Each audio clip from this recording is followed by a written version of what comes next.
Hei dragilor, sunt Andra. Ce mai faceți voi? Nu ne-am văzut de mult aici, de mult înseamnă n-am mai postat un video de mult, însă live am făcut și dacă nu l-ați văzut este pe canal, așa că puteți să-l accesați foarte ușor. Ei bine, ce o să facem astăzi este cutiuța cu bilețele, pentru că, din câte știți, sau dacă nu știți, vă aflați acum, am postat un video pe Insta, v-am zis pe TikTok. Am postat un video pe TikTok cu bilețelele și acolo pot să extrag o singură persoană. Așa că am continuat aici, mai este un videoclip de acest gen pe canal și m-am decis să aleg două comentarii în plus de pe TikTok și încă două comentarii de la videoclipul anterior de pe YouTube. Așa că haideți să vedem, poate chiar te regăsești tu care te uiți în acest moment la videoclipul acesta și poate chiar am extras un bilețel pentru tine. Dacă vrei ca să fie extras bilețelul pentru tine data viitoare, ceea ce trebuie să faci este să lași în comentariu un comentariu cu culoarea pe care tu o vrei și o să avem așa. Avem roz deschis, roz închis, pentru că sunt două nuanțe de roz, albastru, mov și verde. Așa că haideți să trecem la treabă. Viorica Daniela, îmi pare rău că nu ți-am putut vedea comentariul atunci. Gândește că sunt foarte, foarte multe comentarii și încerc să trec și eu prin cât de multe pot. Dar uite că ți l-am văzut de data aceasta, așa că haideți să alegem un mov, l-am pus mâna pe acesta. Nu am specificat niciodată, dar vreau să vă anunț că nu se repetă, pentru că eu de fiecare dată când le pun înapoi, am dat tu ca să vă arăt, le fac un semn pixel ca să nu pice aceleași. Așa că haideți asta să fie pentru tine. Și dacă vă regăsiți, bineînțeles, toți ceilalți și dacă vă ajută, mă bucur din suflet. Cărarea pe care mergi să fie netedă și toate căile tale să fie hotărâte. Nu te abate nici la dreapta, nici la stânga și ferește-te de rău. Sper că poți asocia cu acest bilețel și sper să te ajute foarte mult. Eu întotdeauna găsesc niște semnificații din viața mea cu bilețele... Mi-a căzut. Cu bilețelele pe care eu le deschid. Mihai Alex, mă bucur din suflet că dorești să devii preot și să-i slujești Domnului cu dedicație și eu consider că Dumnezeu ar vrea ca oricine să se apropie cât mai mult de El, să fie cât mai aproape de El și asta ar însemna cu atât mai mult să devii preot. Consider că Dumnezeu ar vrea acest lucru. Haideți să-ți extragem un bilețel albastru, așa cum ai spus tu. Ok.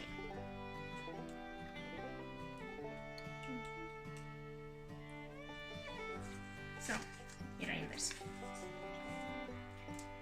Ferice de omul care nu se duce la sfatul celor răi, nu se oprește pe calea celor păcătoși și nu se așează pe scaunul celor batjocoritori.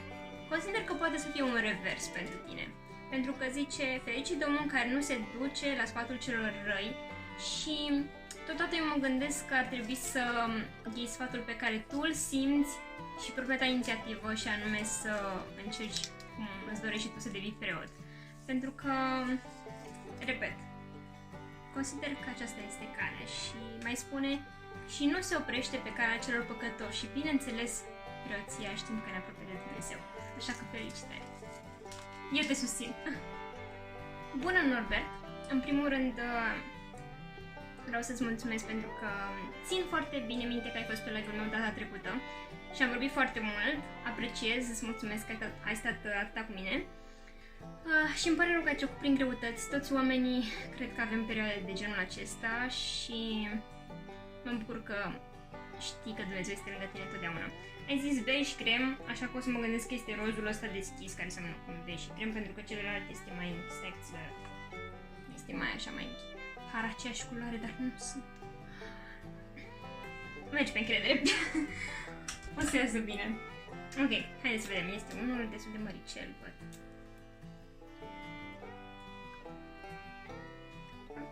Ok. Învață-ne să ne numărăm bine zilele, ca să căpătăm o inimă înțeleaptă. Eu aș interpreta proverbul, adică mie asta mi-a venit în cap când am citit, că trebuie să ne gândim că noi nu știm câte zile avem, nu știm care sunt zilele noastre și că sunt numărate până la urmă și nu avem control asupra acestei vieți. În sensul că noi nu știm cum vom muri. Și mă gândesc că să căpătăm o inimă înțeleaptă este atunci când trebuie să fim lângă Dumnezeu, pentru că nu știm niciodată când nu o să mai fim aici. Așa că înțelepciunea presupune a avea grijă de acest suflet al nostru. Ana Danciu. În primul rând, mă bucur din suflet. Cred că eu mă bucur foarte mult din suflet când văd foarte multe comentarii de la voi așa. În sensul că îmi spuneți că și voi ați început să credeți în Dumnezeu. Și mai ales că ai început să crezi în Dumnezeu de curând și asta cumva mă bucură. Mai ales că ai început să crezi în Dumnezeu, asta era ideea. Și am foarte multe cerințe de albastru, așa că haideți să alegem. Cred că cel mai multe am deschis cu albastru, pe cuvânt de nume. Foarte, foarte tare. Aveți o atracție pentru albastru, cumva cred că asociați cu cerul și cu Dumnezeu. Și probabil de asta. Și sper ca bilețelul, cum ai spus tu în comentariu, să poți să faci legătură cu mesajul din bilețel și cu viața ta. Din momentul în care ai început să te apropii de Dumnezeu. Citesc, le deschid invers. Ok. Și Duhul și Mireasa zic, vino. Și cine aude să zică, vino. Și celui ce este sete să vină. Cine vrea să ia apa vieții fără plată. Mi se pare excepțional cum majoritatea bilețelor chiar se potrivesc pentru voi. În sensul că mi-ai spus în comentariu că te-ai apropiat de Dumnezeu. De curând. Și mesajul este exact așa.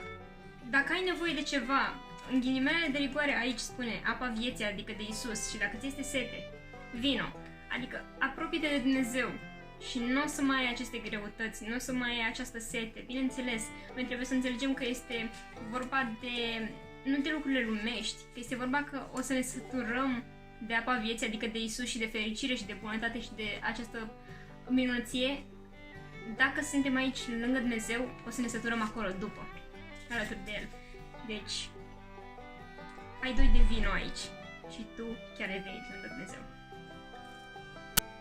Andreea, bună! În primul rând, am ales încă un comentariu în plus pentru că este o prietenă dragă, probabil o știți și de pe TikTok, ea postează la fel content creștin și este o fată minunată. Dumnezeu să te binecuvânteze, Dumnezeu să vă binecuvânteze pe toți și vă susțin pe toți care postați despre Dumnezeu și vorbiți lumii despre El. Și l-am ales pentru că nu puteam să nu îi deschid și în bilețel, trebuia neapărat. Mov. De obicei nu prea mi s-a spus să deschid mov. Dar în acest videoclip chiar am avut două și sunt cumva entuziasmată. Ok, Andreea, haide să vedem. Încep să bată clopotul la mine.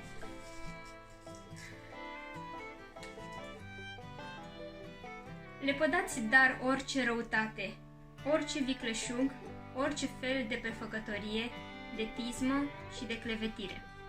Cred că este exact ceea ce face Andreea și ceea ce transmite, pentru că transmite numai bucurie și ne învață numai la bine. Așa că este exact un mesaj pe care ea îl transmite pe toate rețelele ei sociale, pe TikTok, pe Instagram și este plină de bucurie și vă învață numai spre bine. Și cumva este rezumatul la tot ceea ce face ea, eu așa consider. Adică toată fericirea, toată bucuria, toată iubirea și tot binele înspre care vă îndrumă ea. Ok, dragilor, asta a fost. Ultimele 3 comentarii au fost luate de pe YouTube și primele 2 de pe TikTok. Așa că o să mai vină genul acesta de videoclipuri și dacă vă plac, bineînțeles, și vreți să aveți și voi un comentariu, scrieți jos aici culoarea și comentariul vostru sau pe TikTok unde mă găsiți tot cu Andra Vlog. Abia aștept să ne vedem în videoclipul următor și aici și pe TikTok. V-am pupat, v-am îmbrățișat și Dumnezeu să fie lângă voi ca de fiecare dată. Bye, dragilor!